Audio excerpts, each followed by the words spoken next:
कोयल निमाणी पांजे महलात अंदर ज़ार ज़ार रोए थी। पीउ खे थी चए त अब्बा मूं कहिड़ो गुनाह कयो जो मूंखां तो स्कूल छॾायो सॼण खां धार कयो। दीपचंद खे चवाए थी मोकिले त ओ दीपा अध रात जो महलात जे पोयां हिकिड़ी डोरी कुंढो मां उछलायां थी। अध रात जो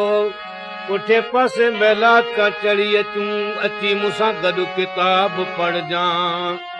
पवित्र नातो हुजे पाक नातो हुजे दीपचंद रोज ईंदो हो रोज किताब पढ़ंदो हो। हिकिड़े दफ़े दीपचंद चए थो कोयल तो मूंखे छा कयो आहे रमज़ निसाण गुलाम कयो थी यार असांखे रमज़ निसाण गुलाम कयो थी ओ यार असांखे यार असांखे दोस्त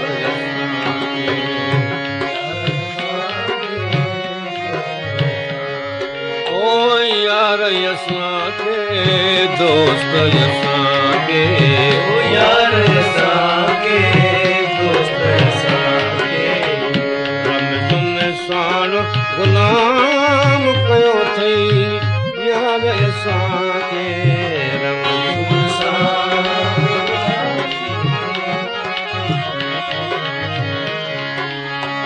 कंहिं कयो दीन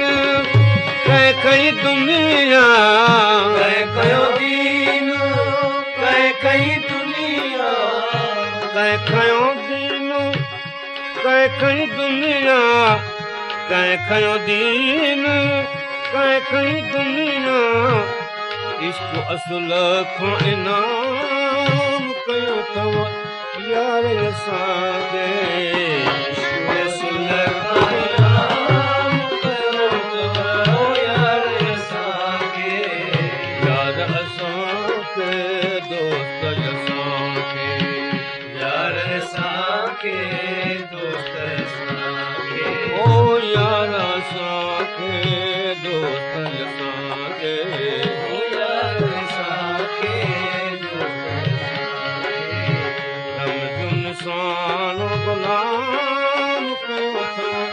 यार असांखे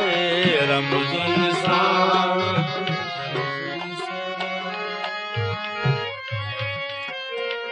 लूअ लूअ में लॻी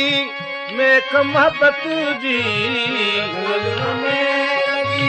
महक मोहब्बत जी ओ रग रग में लॻी महक मोहब्बत जी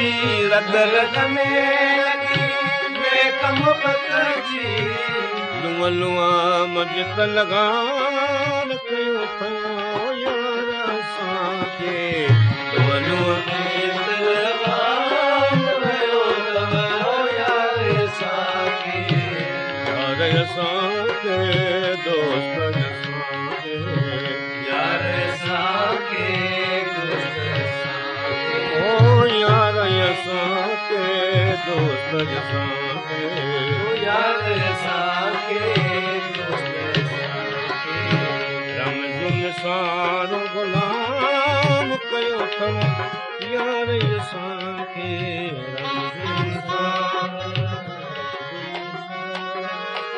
सिकत नसी रखे मुहब मिलण जी सिकत नसी रखे मुहब मिलण जी सिकत नसी रखे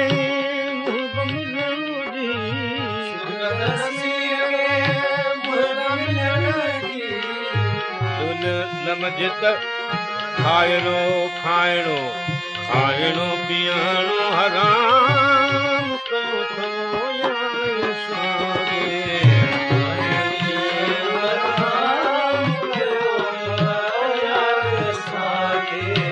यार असांखे